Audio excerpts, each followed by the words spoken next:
আজকে থেকে 1000 বছর আগে দাকিয়ানুস বাদশার একটা সভ্যতা ছিল। এই বাদশা ছিল তৎকালীন সময়কার একজন জালেম শাসক। সে তার রাজ্যে শিরিক প্রতিষ্ঠা করেছিল, আল্লাহ রাব্বুল আলামিনের তাওহীদকে উঠিয়ে দিয়েছিল। সে তার রাজ্যে নবী সাল্লাল্লাহু আলাইহি ওয়াসাল্লাম, তৎকালীন সময়কার যে নবী আলাইহিস সালাম, তার সুন্নাহকে উঠিয়ে দিয়ে নিজের মন গড়া আদর্শ বাস্তবায়ন করেছিল দাকিয়ানুস বাদশা।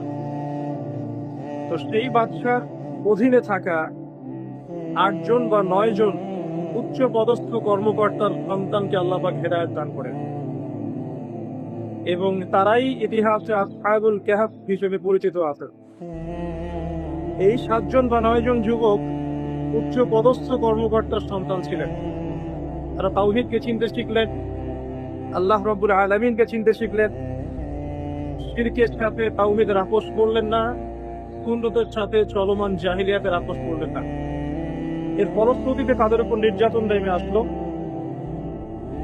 রাজা তাদেরকে 3 দিন সময় দিলেন। 3 দিনের মধ্যে যদি তোমরা তোমাদের ধর্ম ত্যাগ না করছো, তাহলে তোমাদেরকে মৃত্যুদণ্ড দেওয়া হবে। তো সেই 7 জন বা 9 জন যুবক ওই রাষ্ট্রের মধ্যে কোনো অরাজকতা সৃষ্টি করলো না, বরং তারা সাইলেন্টলি সেই রাষ্ট্র থেকে চলে গেল। সেই ফিতনাপূর্ণ জাহেলি পরিবেশ থেকে নিজের আস্তে করে সরে গেল, সেখানে কোনো রকম ফাসাদ সৃষ্টি করলো না। যাওয়ার সময় তারা একটা কুকুরকে সাথে নিয়েছিল, যেই কুকুর বছরের পর বছর তাদেরকে পাহারা দিয়েছে গুহার মধ্যে। চলতি পথে একটা গুহায় তার আশ্রয় নিয়েছিল, যে গুহার মধ্যে তারা ঘুমিয়ে পড়ে, এবং আল্লাহ রাব্বুল আলামিন 309 বছর পর তাদের ঘুম ভাঙান। 309 বছর পর যখন ঘুম ভাঙলো, তারা ক্ষুধার্ত ছিলেন। একে অপরকে জিজ্ঞাসা করছিলেন যে কেম লাবিথতুম, তোমরা কতদিন ঘুমিয়েছ? একজন বলছিল লাবিথনা ইয়াওমান আও বা'দা ইয়াওম, আমরা হয় একদিন ঘুমিয়েছি বা একদিনের কিছু অংশ ঘুমিয়েছি। যাই হোক, তারা ক্ষুধার্ত ছিলেন, তাদের পকেটের মধ্যে কিছু মুদ্রা ছিল, আর সেই মুদ্রা বর্তমান সময়ে চলমান মুদ্রার মতো ছিল না। বর্তমান সময়ে যে চলমান যে মুদ্রাগুলো আছে, যেখানে গোল্ড এবং সিলভারের কোনো অনুপ্রবেশ নাই, যদিও বা কোরআন এবং সুন্নাহয় গোল্ড এবং সিলভারের কয়েনের কথা আছে, তবে পশ্চিমা সভ্যতা এটাকে হারাম করে দিয়েছে। আর পশ্চিমা সভ্যতা কোনো কিছুকে হারাম করে দিলে সেটা সারা বিশ্বেই হারাম হয়ে যায়। আর পশ্চিমা সভ্যতা কোনো কিছুকে হালাল করে দিলে সারা বিশ্বেই সেটা হালাল হয়ে যায়। পশ্চিমারা যদি বলে পর্দা হারাম, বিশ্ববাসী বলবে হারাম হারাম। তারা যদি বলে পর্নোগ্রাফি জেনা হালাল, সবাই বলবে হালাল হালাল। এখন মানুষ আল্লাহর ইবাদত হচ্ছে, পশ্চিমাদের ইবাদত বেশি করে। আর এটা বলে রাখি, সূরা তাওবার 31 নম্বর আয়াতে আল্লাহ পাক বলেছেন, কেউ যদি আল্লাহ পাকের হালালকে হারাম করে নেয় আর আল্লাহ পাকের হারামকে হালাল করে নেয়, এটাকে আল্লাহ পাক কুফরি এবং শিরক বলেছেন। তো দাকিয়ানুস বাদশার যুগটাও ঠিক এমনই ছিল। তো তারা যখন সেই মুদ্রাগুলো নিয়ে বাজারে গেল খাবার কেনার জন্য, তখন তাদেরকে অ্যারেস্ট করা হলো। কি অভিযোগে? অভিযোগটা হচ্ছে যে তারা গুপ্তধন পেয়েছে, এই অভিযোগে। কিন্তু বাস্তবিক অর্থে তারা কোনো গুপ্তধন পায় নাই। তারা বলছিল আমরা গতকাল মাত্র এখান থেকে বের হয়েছি, আজকে রাতটা এই গুহায় আশ্রয় নিয়েছিলাম, এতটুকু তারা। যাই হোক, তথ্য প্রমাণ যাচাই করে দেখা গেল যে তারা যে ঘুমিয়েছিল এতে প্রায় 309 বছর অতিবাহিত হয়ে গেল। এবং এখন যে বাচ্চা ক্ষমতায় আছে, সে আলহামদুলিল্লাহ একজন তাওহীদপন্থী মানুষ। সে আল্লাহকে বিশ্বাস করে, নবী রাসূলকে বিশ্বাস করে, আল্লাহ পাকে ঐশী গ্রন্থকেও বিশ্বাস করে। তবে ওই সমাজের মানুষ একটা বিষয়কে বিশ্বাস করে না, সেটা হলো মৃত্যুর পর পুনরুত্থান, রিজারেকশন যেটা আমরা বলি, মৃত্যুর পর পুনরুত্থান, এই বিষয়টাকে তারা স্বীকার করে। তো আল্লাহ রাব্বুল আলামিন মাত্র 9 জন যুবকের মধ্য দিয়ে পুরো একটা নেশনকে শিক্ষা দিলেন যে মৃত্যুর পর পুনরুত্থান সত্য। যে আল্লাহ রাব্বুল আলামিন 309 বছর ঘুম পাড়িয়ে রেখে জীবিত করতে পারেন, নিঃসন্দেহে সে আল্লাহ রাব্বুল আলামিন লক্ষ কোটি মানুষকে 1000 বছর পরেও জীবিত করতে পারবেন ইনশাআল্লাহ। এতে করে ওই পুরো সমাজটাই তাওহীদপন্থী হয়ে গেল আলহামদুলিল্লাহ। এই হলো আসহাবুল কাহফের ঘটনা, খুব সংক্ষিপ্ত করে বললাম। এই আসহাবুল কাহফ তারা কিন্তু উচ্চ পদস্থ কর্মকর্তার সন্তান ছিলেন, এবং তারা ছিলেন যুবক। তারা কেউ কাউকে চিনতেন না, কিন্তু আল্লাহ পাক তাদের মধ্যে একটা হৃদয়ের বন্ধন দিয়ে দিয়েছিলেন। এবং তারা ওই রাষ্ট্রে কোনো ফাসাদ সৃষ্টি করেন নাই, কোনো অরাজকতা সৃষ্টি করে নাই, তারা ভাঙচুর করে নাই, তারা হরতাল করে নাই, অবরোধ করে নাই, কিচ্ছু করে নাই। তারা তাওহীদের দাওয়াত দিয়েছে, মানুষ কবুল করে নাই। তাদেরকে আলটিমেটাম দেওয়া হয়েছে, দিন পরিবর্তন করো, না হলে তোমাদেরকে মৃত্যুদণ্ড দেওয়া হবে। তারা আস্তে করে সেখান থেকে চলে গেছে, জাহেলিয়াত থেকে টোটালি ডিসকানেক্ট হয়ে গেছে। এরপরে আল্লাহ পাক তাদেরকে এমন একটা ঘটনা ঘটালেন যাতে করে পুরো একটা সভ্যতা হেদায়েত পেয়ে গেল, আলহামদুলিল্লাহ। শুধু তাই নয়, এই ঘটনা কোরআনে থাকবে, আর কোরআন কিয়ামত পর্যন্ত থাকবে ইনশাআল্লাহ। যত মানুষ কোরআন তেলাওয়াত করবে ইনশাআল্লাহ সবাই এই ঘটনার আলোকে হেদায়েত পাবে ইনশাআল্লাহ। তো দেখুন, অল্প কিছু মানুষ যদি আল্লাহ পাক বড় কমিউনিটিকে হেদায়েত দিতে পারে, তাদের দোয়াটা আমরা সবাই করি আজকে। তারা দোয়া করেছিল, রব্বানা আতিনা মিন লাদুনকা রাহমা ওয়া হাইয়্ লানা মিন আমরিনা রাশাদা। ঠিক একই যুগ আবারও এসেছে ঘুরে ফিরে, সময় পরিবর্তন হতে থাকলে। আমরা একটা কথা বলি, ইতিহাস পড়তে গিয়ে পড়াতে গিয়ে হিস্ট্রি রিপিট ইটসেলফ, আমরা বলি যে ইতিহাস নিজেই নিজের পুনরাবৃত্তি ঘটায়। ঠিক অনুরূপ ঘটনা ঘটেছিল নমরুদের সময়ও। নবী ইব্রাহিম আলাইহিস সালাম তাওহীদপন্থী, নমরুদ তাওহীদপন্থী নয়। সে মনে করে যে সেই হচ্ছে এই পুরো মহাবিশ্বের রব। আল্লাহ রাব্বুল আলামিন ইব্রাহিম আলাইহিস সালামের মাধ্যমে তাকে তাওহীদের দাওয়াত পৌঁছালেন, সে কবুল করলো না। আল্লাহ রাব্বুল আলামিন সামান্য যে বলে মশা, ক্ষুদ্র একটা মশা দিয়ে নমরুদকে শেষ করে দিবেন। আল্লাহ পাক সব করতে পারেন। ইতিহাস এভাবেই পুনরাবৃত্তি ঘটিয়েছে আদ এবং সামুদ জাতির ক্ষেত্রেও। আদ জাতির লোকের অনেক লম্বা লম্বা ছিল, ফিজিক্যালি অনেক স্ট্রং লেভেল, তারা পাহাড় কেটে বাড়িঘর নির্মাণ করত। সামুদ জাতীয় ঠিক এরকমই ছিল, তারা পাহাড় পর্বত কেটে বাড়ি নির্মাণ করত। আল্লাহ রাব্বুল আলামিন হুদ আলাইহিস সালামকে পাঠালেন, সালেহ আলাইহিস সালামকে পাঠালেন দাওয়াত দেওয়ার জন্য।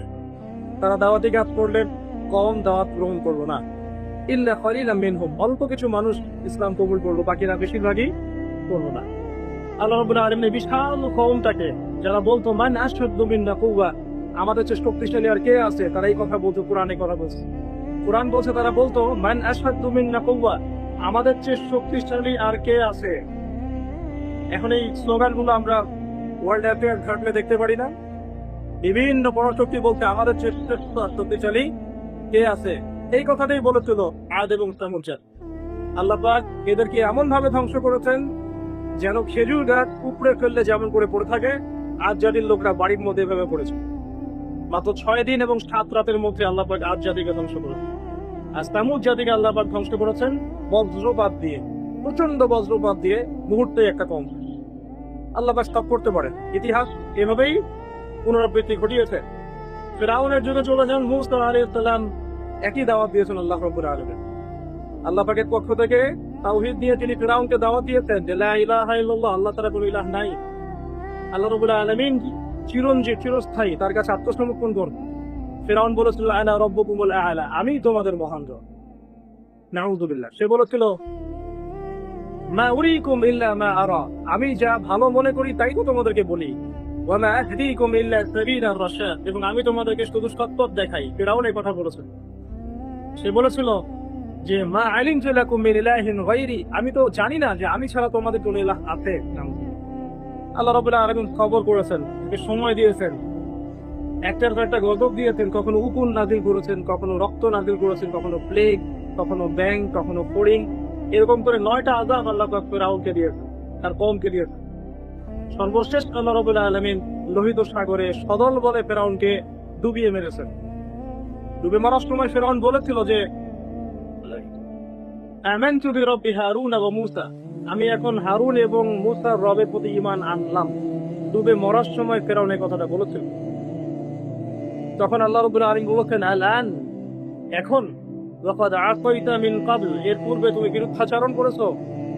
আল ইয়াউমা নুনাজ্জিকা বিবাদানিক, আজকে আমি তোমার বাদান মানে তোমার দেহটাকে সংরক্ষণ করব, প্রিজার্ভ করব। কি জন্য প্রিজার্ভ করবে? মিউজিয়ামে রেখে দেওয়ার জন্য? মিশরের মিউজিয়ামে রেখে দেওয়ার জন্য? কি কারণে প্রিজার্ভ? লিতাকুনা লিমান খালফাকা আয়া, তোমার পরবর্তীতে যারা আসবে পৃথিবীতে ওদের সবার জন্য তুমি নিদর্শন হয়ে থাকবে, এই কারণে। তো ফিরআউনের পরে তো হাজার হাজার বছর চলে গেল, এবং এই হাজার বছরে আমরা দেখেছি আরো হাজারটা ফেরাউন এসেছে পৃথিবীতে। তাদের সবার জন্য এই ফেরাউনের মমিটা ছিল কি? নিদর্শন। কে আল্লাহ নিদর্শনের পরোয়া করে? আল্লাহ পাকে নিদর্শনের কে পরোয়া করে? আমাদের কনসেপ্ট এখন এমন, ইন হিয়া ইল্লা হায়াতুনা দুনিয়া, এই দুনিয়ার জীবনটাই আমাদের হায়াত। নামুতু ওয়া নাহইয়া, আমরা এখানেই বাঁচি, এখানেই মরি। ওয়া মা নাহনু বিমাবউতিন, আর আমাদেরকে পুনরুত্থিত করা হবে না। কোন মানুষ যদি পরকালীন কনসেপ্ট লালন করে চলে, সেই মানুষ কি বেনামাজি থাকতে পারে কিনা? সেই মানুষ কি যাকাত না দিয়ে থাকতে পারে কিনা? যে মানুষ পরকালে বিশ্বাস করে যে আল্লাহর সামনে আমাকে দাঁড়াতে হবে একা একাই, আমার ইমাম, আমার পীর, আমার অমুক, আমার তমুক নেতা নেত্রী কেউ আমার সাথে যাবে না, আমাকে একা আমার আল্লাহর সামনে দাঁড়িয়ে হিসাব দিতে হবে, এই কথা যে চিন্তা করে, সে কি নামাজ না পড়ে থাকতে পারে কিনা? সে কি যাকাত না দিয়ে থাকতে পারে কিনা? সে কি দুর্নীতি করতে পারে কিনা? মানুষকে ঠকাতে পারে কিনা? সে কি সুদ খেতে পারে বা ঘুষ খেতে পারে? সে কি জেনা করতে পারে? সে কি কাপড় খুলে দিয়ে উন্মুক্ত হয়ে ঘুরতে পারে কিনা? এখন তো উন্মুক্ত হওয়ার সংস্কৃতি চলছে নাকি? ইবলিস যখন আদম আলাইহিস সালাম এবং হাওয়া আলাইহিস সালাম তাদেরকে যখন জান্নাত থেকে বের করিয়ে দেয়, প্রলোভন দিয়েছিল, মিথ্যা প্রলোভন, যে হাল আদুল্লুকুম, হে আদম এবং হাওয়া, আমি কি তোমাদেরকে জানিয়ে দিব, আলা শাজারাতিল খুলদি ওয়া মুলকিন লা ইয়াবলা, হে আদম এবং হাওয়া, আমি কি তোমাদেরকে জানিয়ে দিব এমন একটা গাছের ব্যাপারে, যে এই গাছের ফল খেলে পরে তোমরা চিরস্থায়ী হয়ে যাবে এবং কোনোদিন মরবে না। এই যে চিরস্থায়িত্বের টোপ আর অমরত্বের টোপ, এই দুইটা টোপ দিয়ে আমাদের পিতা মাতাকে ইবলিস জান্নাত থেকে বের করে। এখন পৃথিবীতে যত মানুষ পথভ্রষ্ট হচ্ছি আমরা, আমাদের এই দুইটা খাতলতের কারণে। আমরা অমরত্ব আশা করছি, আমাদের চলাফেরা দেখলে মনে হয় আমরা মরবো না, পরকালীন কনসেপ্ট বার। একটা হচ্ছে চিরস্থায়িত্বের টোপ, ক্ষমতা, এটা ক্ষমতার দাম। এই দুটো আমাদেরকে কিন্তু পথভ্রষ্ট করছে। সে একই অস্ত্র ছিল ইবলিসের। সূরা আরাফ করে দেখেন, আমি কোনো কিছু বানিয়ে বলছি না। তখন আল্লাহ পাক বললেন যে ইয়া বানি আদম, হে বনু আদম, আদমের সন্তান যারা আছো, আমাদেরকে আল্লাহ পাক বলছে তোমরা শোনো, লা ইয়াফতিনান্নাকুমুশ শাইতান, শয়তান যেন তোমাদেরকে ফিতনায় না ফেলতে পারে।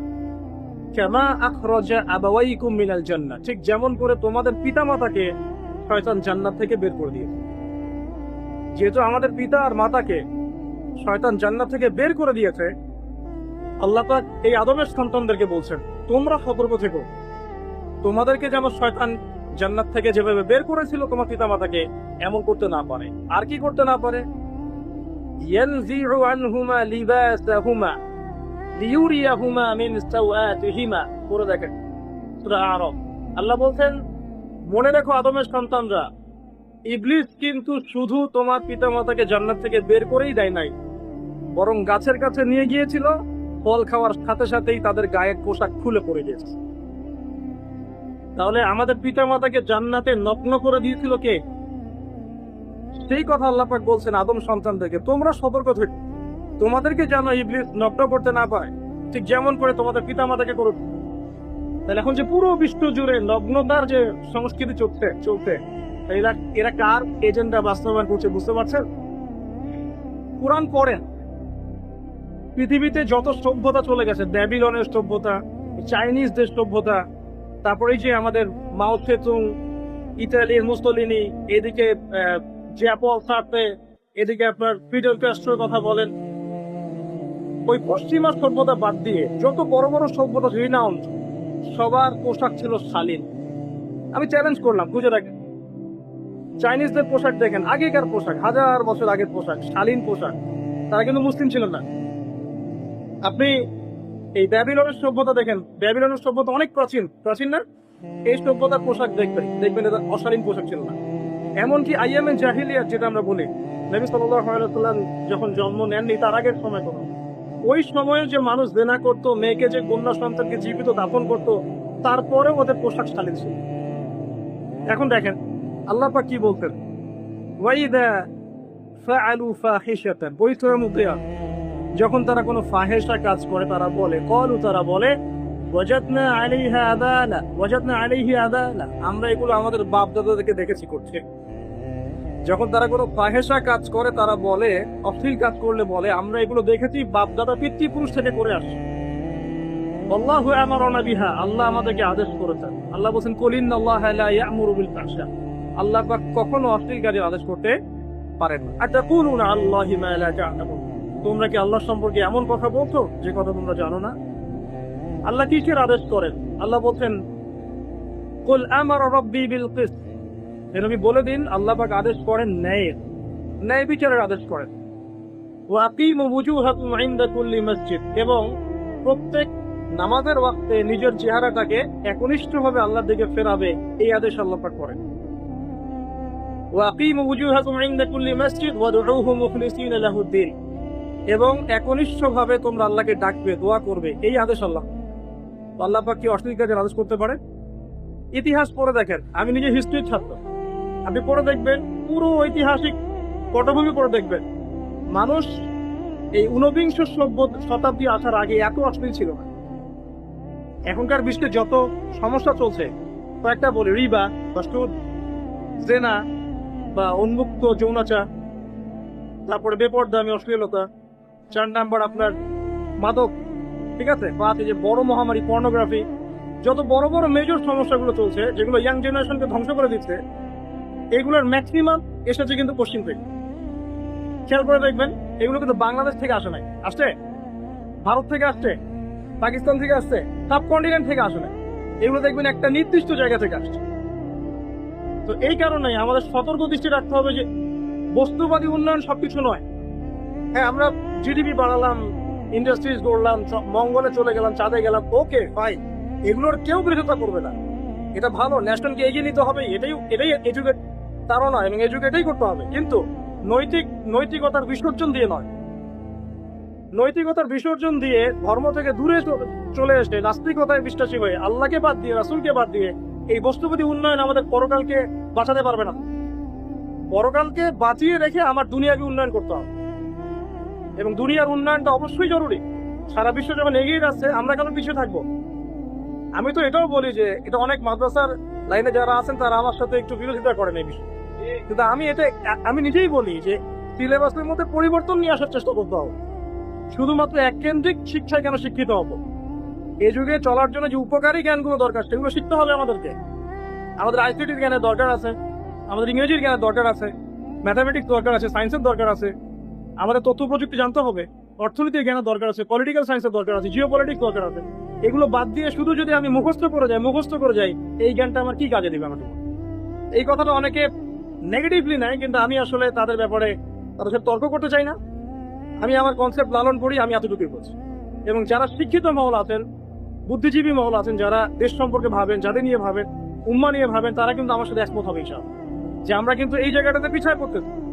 আল্লাহ পাক আমাদেরকে কনস্ট্রাকটিভ সিলেবাসে পড়াশোনা করার তৌফিক দান করুন, এবং জেনারেল লাইন থেকে আপনি বয়কট করে একদম ইয়াতে চলে আসতেছেন কেন?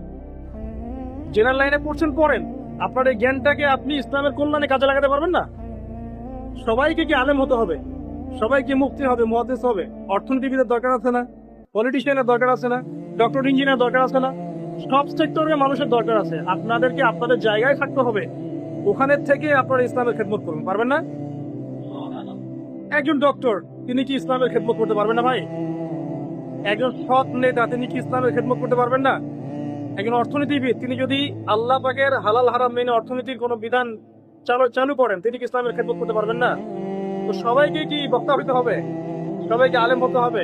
এক নির্দিষ্ট একটা শ্রেণীর মানুষ আলেম হবে, নির্দিষ্ট একটা শ্রেণীর মানুষ প্রশাসনে থাকবে, নির্দিষ্ট একটা শ্রেণীর মানুষ আপনার জনপ্রতিনিধি হবে, নির্দিষ্ট শ্রেণীর মানুষ ইকোনমিক সেক্টরে থাকবে। এইভাবে আমরা একটা জাতি গঠন করব, এবং সবাই হবে উভয় দিকে শিক্ষিত। একজন আর্মি অফিসার, তার উচিত হবে ইমামতি করার যোগ্যতা অর্জন করা। একজন ডক্টর, তার উচিত হবে ইমামতি করার যোগ্যতা অর্জন করা। আবার একজন যিনি আলেম, তারও উচিত হবে এমন পড়াশোনা করা যে পড়াশোনা দিয়ে তিনি কোরআন সুন্নাহকে হাতে রেখে ওয়ার্ল্ড অ্যাফেয়ার্স এটাই করতে পারেন। তো এই বিষয়গুলো আমাদের একটা গ্যাপ চলে আসছে দীর্ঘদিন থেকে। আল্লাহ পাক আমাদেরকে বোঝার তৌফিক দান করুন। আর অ্যাটলিস্ট আমরা যদি নাই পারি, আমাদের দ্বারা যদি কিছু নাই হয়, অ্যাটলিস্ট আমাদের সন্তান সন্ততি যারা আসবে ভবিষ্যতে, আল্লাহ পাক তাদেরকে যেন ইসলামের জন্য কবুল করে নেয়। আমি আর ইসলামের জন্য কবুল করলে কারো কোনো ক্ষতি নাই। ইসলামের আন্ডারে প্রত্যেক অমুসলিমের সর্বোচ্চ অধিকার রক্ষা করা হয়, অন্য কোনো জায়গায় করা হয় না। এবং প্রত্যেকটা ধর্মগ্রন্থের মূল কথাগুলো দেখবেন একই রকম। এক আল্লাহর কথা বলছেন, একজন শেষ নবীর কথা বলছেন, সত্য কথা বলার কথা বলছেন, ন্যায়ের পথে চলার কথা বলছেন। প্রত্যেকটা ধর্মগ্রন্থ পড়ে দেখেন এই যে ওল্ড টেস্টামেন্ট বলেন, নিউ টেস্টামেন্ট বলেন, বেদ বলেন, আপনি বাইবেল বলেন, পড়েন, একটু পড়েন, তুলনামূলক ধর্মতত্ত্বের বইগুলো পড়েন, দেখবেন অনেক মিল আছে। তো সবাই যদি যার যার ধর্ম পালন করে কোনো সমস্যা আছে? সবাই যদি যার যার ধর্মের নৈতিক বিষয়গুলো মেনে চলে কোনো সমস্যা আছে? এই সহজ সরল কথাগুলো আমরা জনগণকে বোঝাতে ব্যর্থ হচ্ছি। এই সুযোগ নিয়ে একটা নিয়ে মানুষ এক দলকে আরেক দলের বিরুদ্ধে লাগিয়ে দিন, স্বার্থ খুঁজে, নিজের স্বার্থে, দুনিয়ার স্বার্থে, এবং ওই যে বললাম একটা সভ্যতার কথা, ওদের স্বার্থে শান্তিপূর্ণ একটা জনসমষ্টির মাঝে ফাসাদ লাগিয়ে দিচ্ছে উদ্দেশ্যপ্রণীত ভাবে কিছু মানুষ। এদেরকে চিনতে শিখুন, এদেরকে বয়কট করতে শিখুন। আল্লাহ পাক তৌফিক, বোঝার তৌফিক দান। যাক, আমি আর ওদিকে যাচ্ছি না। দেখুন, নবী মুসা আলাইহিস সালামের সময় হিস্ট্রি এভাবে রিপিট হয়েছে। আপনাকে একটা কওমের কথা বলি, এই যে শুআয়ব আলাইহিস সালামের কওম, যাদেরকে মাপে কম দেওয়ার কারণে আল্লাহ পাক ধ্বংস করেছেন। কোন কারণে? মাপে কম দেওয়ার কারণে। আল্লাহ রাব্বুল আলামিন ভূমিকম্প দিয়ে ধ্বংস করেছেন এই প্রথম এই কমটাকে, যারা ছিল শুআয়ব আলাইহিস সালামের কওম। তাদের অপরাধ খুব বড়সড় ছিল না, কিন্তু আপনি দেখেন তারা শিরকের পাপ করতো, ঠিক আছে, এই পাপটা মোটামুটি ধ্বংসপ্রাপ্ত সব কমই করেছে। এই শিরকের পাপ বাদ দিয়ে তারা আরেকটা বড় পাপ করতো, মানে একটা বড় পাপ। সেটা কি? তারা মাপে কম দিত, অন্যদেরকে ঠকাতো, মানে জনগণের সম্পদ লুট করে মাপে কম দিত। এই একটা কারণে আল্লাহ পাক শুআয়ব আলাইহিস সালামের কওমকে পুরো ভূমিকম্প দিয়ে ধ্বংস করে দিয়েছে। আমি আপনাদেরকে জানিয়ে রাখি যে আমি যেহেতু আখিরুজ্জামান স্টাডি করেছি বা করছি, এখনো কিন্তু 3টা বড় বড় ভূমিকম্প আসা বাকি আছে। নবী করিম সাল্লাল্লাহু আলাইহি ওয়াসাল্লাম একদিন মসজিদের সামনে দিয়ে যাচ্ছেন, সাহাবীরা ভিতরে বসে আছে। সাহাবীরা কোন একটা বিষয়ে কথোপকথন করছেন। নবী করিম সাল্লাল্লাহু আলাইহি ওয়াসাল্লাম জিজ্ঞাসা করলেন, তোমরা কি নিয়ে কথাবার্তা বলছো? সাহাবীরা বললেন যে আমরা কিয়ামতের আলামতগুলো নিয়ে কথা বলছি। তখন নবীজি বললেন সাল্লাল্লাহু আলাইহি ওয়াসাল্লাম, 10টা আলামত আসার আগে কিয়ামত হবে না। কয়টা আলামত? 10টা। এই 10টা আসার আগ পর্যন্ত কিয়ামত হবে না নিশ্চিন্ত থাকতে পারে, কিন্তু এই 10টা কবে চলে আসবে এর কোনো গ্যারান্টি আছে? নাই। তার প্রথমটা হচ্ছে দাজ্জাল, মাসিহুদ দাজ্জাল মানুষের রূপে বের হবে। 2, ঈসা ইবনে মারইয়ামের আগমন। নবী ঈসা আলাইহিস সালাম আসবেন এবং তার হাতে দাজ্জাল নিহত হবে। কোথায় নিহত হবে সেটাও বলে দেওয়া আছে, প্যালেস্তাইনের বাবেলুদ নামক জায়গায়, যে জায়গাটা অলরেডি প্রস্তুত। 3 নাম্বার হচ্ছে দাব্বাতুল আরদ, জমিন থেকে একটা অদ্ভুত প্রাণী বের হবে যে মানুষের সাথে কথাবার্তা বলবে। এটা হাদিসে আছে, কিন্তু তা আমরা এখন নিঃসন্দেহে 90% মানুষ বিশ্বাস করবেন, এবং যারা একটু বেশি চেতনাধারী তারা বলবে যে মোল্লা মুন্সিদের কথা শোনো, প্রাণী বলে আবার কথা বলবে। কিন্তু হ্যাঁ, এই কথাটাই যদি নাসা বলে, যে হ্যাঁ একটা প্রাণী আছে পৃথিবীর গভীরে, সে অচিরেই বের হবে এবং কথা বলবে, দেখবেন সবাই বিশ্বাস। চিন্তা কত শিরকটা দেখেন, যখন আমরা ওইসব মিডিয়া থেকে কোনো কথা আসে আমরা নিশ্চিন্তে নির্দ্বিধায় বিশ্বাস করি। আল্লাহ পাক হাদিসে বলছেন, নবী হাদিসে বলছেন যে দাব্বাতুল আরদ বের হবে, মানুষের সাথে কথাবার্তা বলবে, মানুষ বিশ্বাস করতে চায় না। আর কি? ধোঁয়া।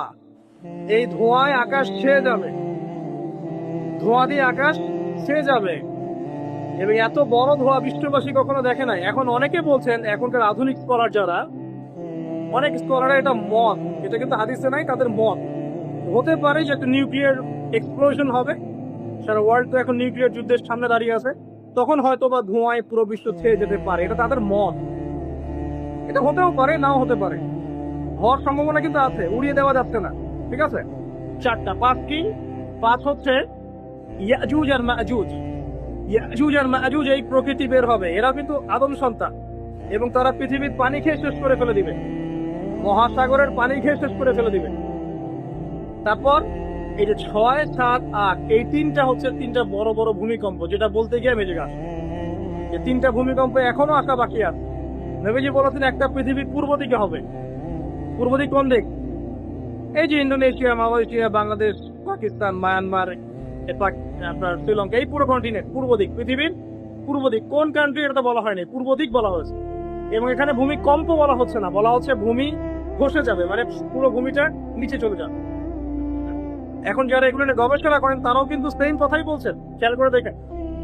তারা হয়তো বিজ্ঞান দিয়ে ব্যাখ্যা করছেন, কিন্তু হাদিসে কিন্তু এটা বলা। আরেকটা হচ্ছে পৃথিবীর পশ্চিম দিকে। আর পশ্চিম দিকে কেন হবে জানেন? সমকামিতার কারণে, সুদের কারণে, জেনার কারণে, পর্নোগ্রাফির কারণে, এবং সারা বিশ্বকে তারা যে জুলুমটা করছে, এই জুলুমের প্রতিফল হিসেবে আল্লাহ পাক ঘোষিত, এর কোনো অস্তিত্বই থাকবে না। এখন মনে হচ্ছে না যে পুরো সারা ওয়ার্ল্ডকে রুল করছে, অস্তিত্বই থাকবে, ভূমিধস। আরেকটা হচ্ছে পৃথিবীর মাঝখানে কারা আছে বলেন? মাঝখানে আমাদের আমিরুল মুমিনিনরা আছেন নাকি, যারা গান বাজনাকে উন্মুক্ত করে দিচ্ছে, যারা পর্দার শিথিলতা নিয়ে আসছে, হ্যাঁ, যারা ইবাদত করছে, এরা আছে, আমিরুল মুমিনিনরা আছে। তো সেখানেও একটা ফিতনা অপেক্ষা করতে থাকেন। তো এই কথাটা বলতে গিয়ে আমি এখানে এসেছি, পৃথিবীতে কিন্তু এখনো 3টা বড় বড় ভূমিকম্প বাকি আছে। সর্বশেষ আলামত হচ্ছে ইয়েমেন থেকে একটা আগুন বের হবে, বিশাল আগুন। এই আগুনটা মানব জাতিকে হাসরের মাঠের দিকে তাড়িয়ে নিয়ে যাবে। আলামত না আসা পর্যন্ত কিয়ামত হবে না। অতএব আপনি এখন রিল্যাক্সে নাকে তেল দিয়ে ঘুমান নাকি ভাই? এই 10টা আলামত না আসা পর্যন্ত কিয়ামত হচ্ছে না। তবে এই 10টা আলামত আসার পটভূমি কিন্তু তৈরি হয়ে যাচ্ছে, এটা আমাদের খেয়াল করতে হবে। আচ্ছা আসেন, এই যে শুআয়ব আলাইহিস সালামের কওমকে যে ভূমিকম্প দিয়ে ধ্বংস করা হলো, এই ভূমিকম্প কখন আসে? আল্লাহ পাক বলছেন তার রাসূলের মাধ্যমে, যখন সমাজের মধ্যে পাপ বেড়ে যাবে, অশ্লীলতা বেড়ে যাবে, মানুষ মাদককে হালাল মনে করা শুরু করবে, জিনাকে হালাল মনে করা শুরু করবে, এবং এই যে বেপরদামি বেড়ে যাবে, তখন সমাজের মধ্যে ভূমিকম্প দেখা দিবে, ভূমিধস দেখা দিবে। গান বাজনা বাদ্যযন্ত্রকে মানুষ হালাল মনে করা শুরু করবে, তখন এগুলো আসবে। তো এগুলো কি আসার বাকি আছে? এখন কি মনে হচ্ছে? আল্লাহ পাক আমাদেরকে হেফাজত করুন, আমিন। বাঁচার উপায় কি? ওই যে বললাম, রব্বানা বলেন, আতিনা মিন লাদুনকা রাহমা ওয়া হাইয়্যি লানা মিন আমরিনা রাশাদা। এভাবেই ইতিহাস নিজেকে পুনরাবৃত্তি ঘটিয়েছে। কওমে লূত, মনে আছে? লূত আলাইহিস সালামের কওম, ইব্রাহিম আলাইহিস সালামের ভাতিজা ছিলেন লূত আলাইহিস সালাম। তাকে আল্লাহ পাক একটা কওমকে দাওয়াত দেওয়ার জন্য পাঠালেন, যেই কওম এমন পাপ করছে যেই পাপ ইতিহাসে কেউ কখনো করে নাই। ওই কওমের আগ পর্যন্ত পৃথিবীতে কেউই এই পাপটা কখনো করে নাই। কি পাপ? কে বলতে পারবেন? সমকামিতা। কি পাপ? সমকামিতা। এখন তো অ্যাভেলেবল দেখছি আমরা, এখন আমি অ্যাভেলেবল দেখছি না, ছেলে বিয়ে করছে, মেয়ে বিয়ে করছে। এবং বড় বড় কান্ট্রিজ যেগুলো আছে, আমেরিকা, ব্রিটেন, অস্ট্রেলিয়া, কানাডা, সব জায়গায় এগুলো হালাল, এগুলো হালাল।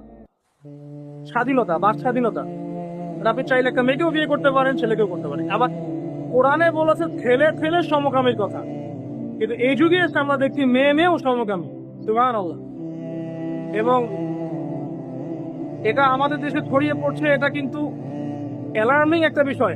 আমরা সবাই বাইরে ভালো মানুষের মুখোশ ধরে আছি ঠিকই, কিন্তু ভিতরে সমাজ এগুলো চলছে।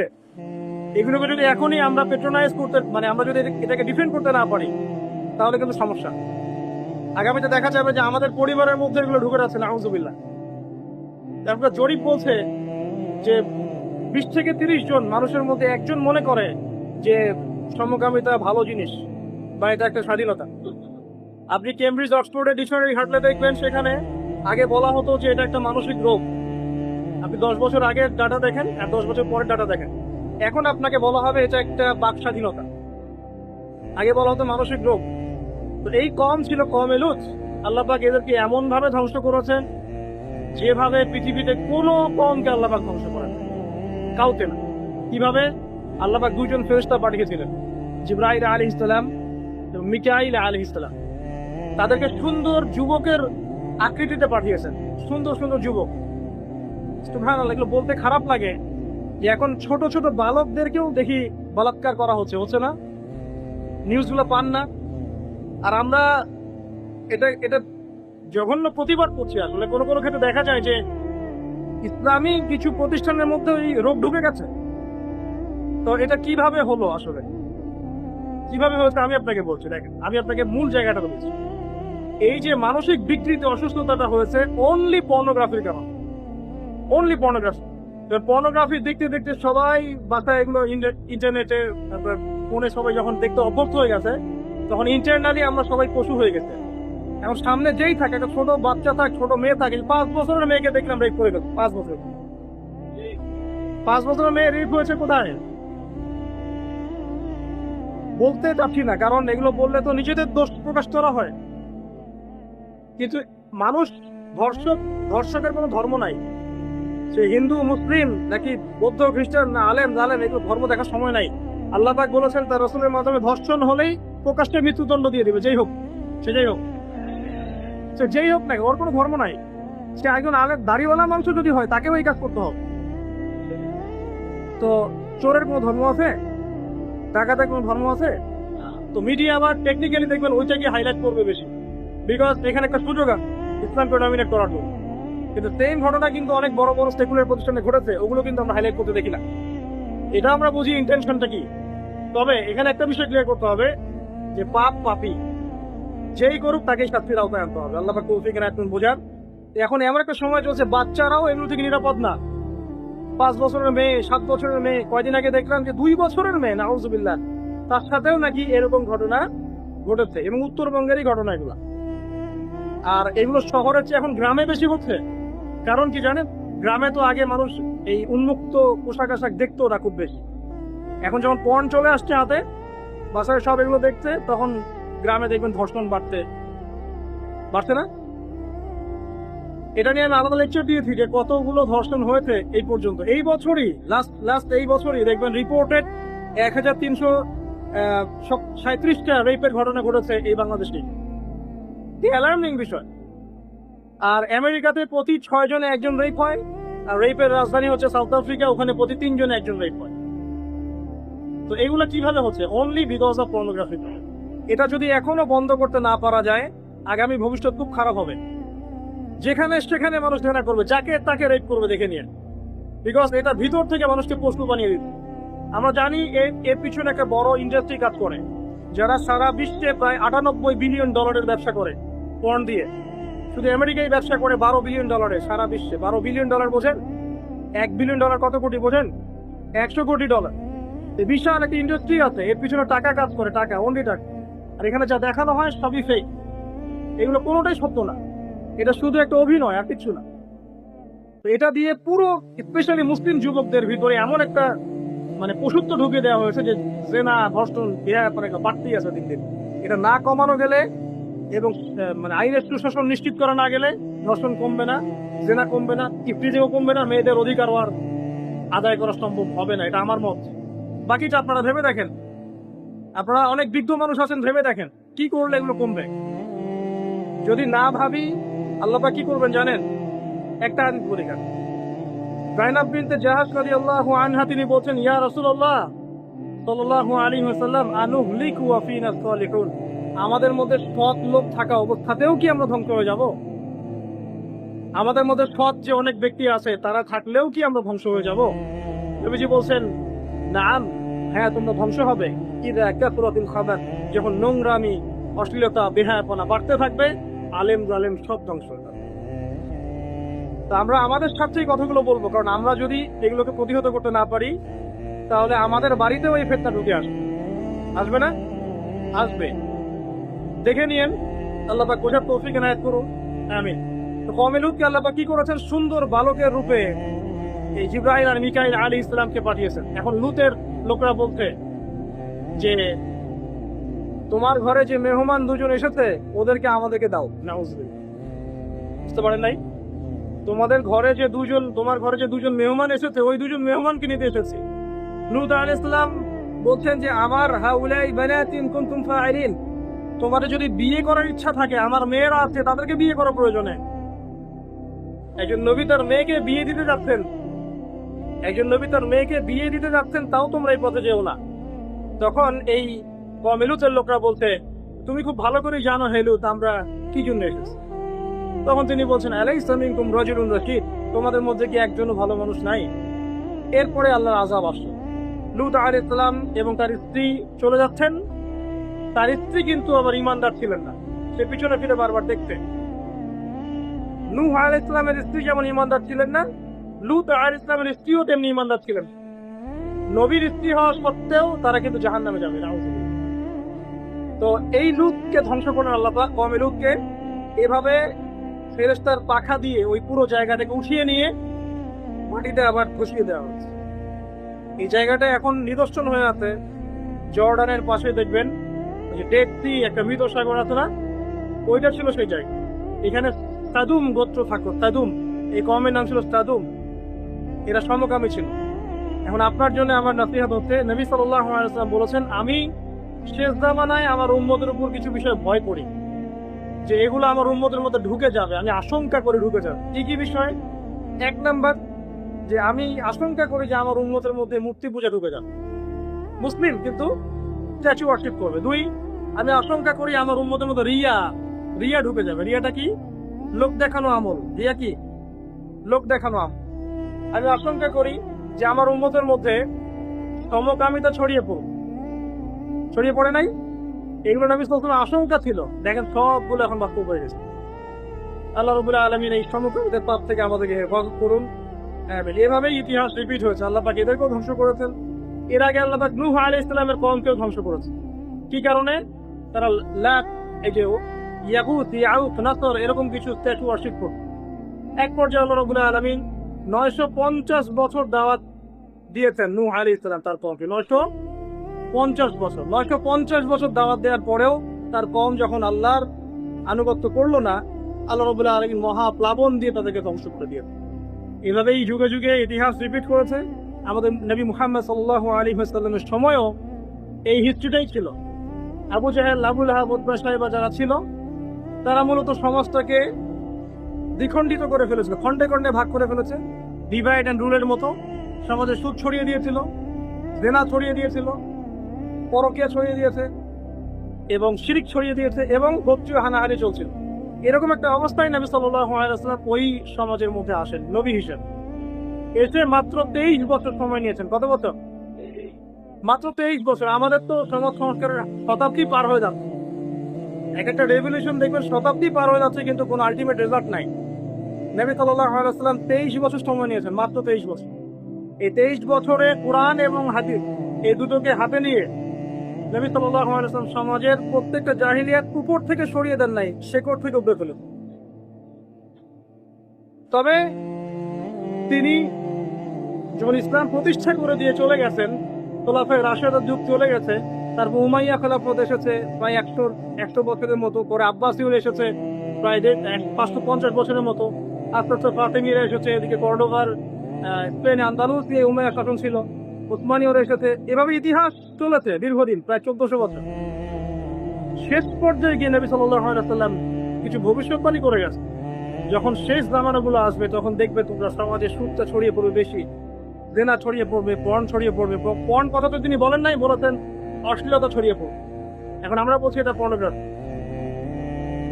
তিনি আরো বলেছেন সময়গুলো সংক্ষিপ্ত হয়ে আসবে, মানুষের হঠাৎ মৃত্যুর পরিমাণ বেড়ে যাবে, অনেক কিছু বলে গেছে। দিন চলে যাবে মনে হলে একটা ঘন্টার মতো চলে গেল, বছর চলে যাবে একটা মাসের, মাস যাবে একটা সপ্তাহের। অনেকগুলো সাইন তিনি বলে গেছেন। মুসলিমদের মধ্যে বিভক্তি বাড়তে থাকবে, হত্যা, হারাজ বাড়বে। হারাজ, হত্যা মানে হারাজ, মানে একজন ব্যক্তিকে হত্যা করা হবে, সে জানবে না আমাকে কেন হত্যা করা হবে, আর একজন ব্যক্তি হত্যা করবে, সেও বুঝবে না কেন তাকে মারলাম। ফাসাদ বাড়তে থাকবে, উঁচু উঁচু অট্টালিকা নির্মাণের প্রতিযোগিতা বাড়তে থাকবে। হচ্ছে না এগুলো? সমাজে ভালো মন্দের মানদণ্ড উল্টে যাবে। মানুষ সত্যকে মিথ্যা বলবে, মিথ্যাকে সত্য বলবে, মিথ্যাবাদীকে সত্যবাদী বলবে, সত্যবাদীকে মিথ্যাবাদী বলবে, আমানতদারকে খেয়ানতকারী বলবে, খেয়ানতদারকে আমানতদার বলবে। টোটালি মানদণ্ড উল্টে যাবে। আস্তে আস্তে সিচুয়েশন এমন হতে থাকে, খারাপ থেকে খারাপ। তবে সোনালী সময় কি আর ফিরবে না? তাহলে সময় কি তাহলে আর ফিরবে না? এভাবেই চলবে সবকিছু? না, এভাবে চলবে না ইনশাআল্লাহ। আল্লাহ রাব্বুল আলামিন তার রাসূলের মাধ্যমে জানিয়েছেন এই সবকিছুই সাময়িক, সবকিছু সাময়িক। ইতিহাস আবার পুনরাবৃত্তি ঘটাবে। ইতিহাস, সভ্যতা শুরু হয়েছিল একজন নবী দ্বারা, শেষও হবে আরেকজন নবী দ্বারা ইনশাআল্লাহ। সভ্যতা শুরু হয়েছিল আদম আলাইহিস সালামকে দিয়ে, আর শেষ হবে ঈসা ইবনে মারইয়ামের হাতে। শেষ জামানার সবচেয়ে ভাইটাল ক্যারেক্টার হচ্ছেন ঈসা ইবনে মারইয়াম। ইমাম মাহদী নন, ইমাম মাহদী সবচেয়ে ভাইটাল ক্যারেক্টার নন। সবচেয়ে ভাইটাল ক্যারেক্টার হচ্ছে ঈসা ইবনে মারইয়াম। তিনি প্যালেস্টাইন, জেরুজালেম থেকে পুরো ওয়ার্ল্ডে ইসলামিক খেলাফা রিস্টোর করবেন ইনশাআল্লাহ তাআলা। এবং তিনি নতুন কোন শরীয়ত নিয়ে আসবেন, নতুন কোন ধর্ম নিয়ে আসবেন। কারণ তিনি এসে বরং ক্রুশ ভেঙে ফেলবেন, শুয়োরের মাংস যেটা, এটাকে একদম টোটালি হারাম করে ফেলবেন। জিজিয়া যে ট্যাক্সটা আছে এটাকে উঠিয়ে দিবেন। এবং তিনি 40 ইয়ার্স, হাদিসে সেটা 40 বছর তিনি এই পৃথিবীতে থাকবেন। কত বছর? 40 বছর। ওই সমাজ সম্পর্কে এমন কথা এসেছে যে জাকাত নেয়ার জন্য একটা মানুষ খুঁজে পাওয়া যাবে, আসতে কতদিন এটা আমরা বলতে পারবো না। এটা আল্লাহ পাক জানেন, আল্লাহ জানেন এটা কতদিন, এটা আমরা বলতে পারবো না, এটা বলার অধিকারও আমাদের নাই, বিকজ এটা গায়েবের বিষয়। আলামতগুলো আস্তে আস্তে আস্তে আস্তে ওইদিকে যাচ্ছে। এখন তিনি আজকেই আসুন আর কালকেই আসুক, ইমাম মাহদী আজই আসুক আর কালই আসুক, আপনার আমার দায়িত্ব চেঞ্জ হবে না। দায়িত্ব কি চেঞ্জ হবে? খুব সংক্ষেপে 2 মিনিট সময় নিচ্ছি যে আমরা যে কোনো সিচুয়েশনেই আমাদের দায়িত্বটা কি আসে।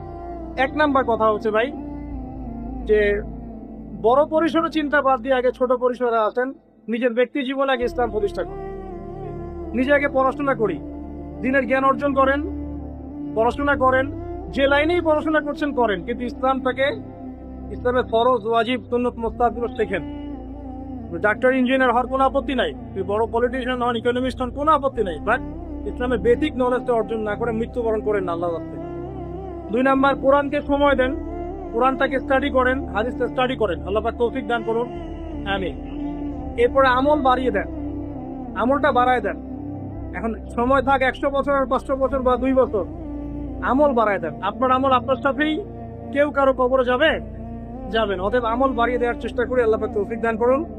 আমল বাড়ানোর সবচেয়ে সেরা পদ্ধতি হচ্ছে রাসূল সাল্লাল্লাহু আলাইহি ওয়াসাল্লামের সুন্নাহ মতো জীবন গড়া, নবীর সুন্নাহ মতো জীবন গড়া। প্রত্যেকটা কাজ রাসূল সাল্লাল্লাহু আলাইহি ওয়াসাল্লামের সুন্নাহ মতো করেন, ইনশাআল্লাহ প্রতিটা কাজই নেকি হবে ইনশাআল্লাহ।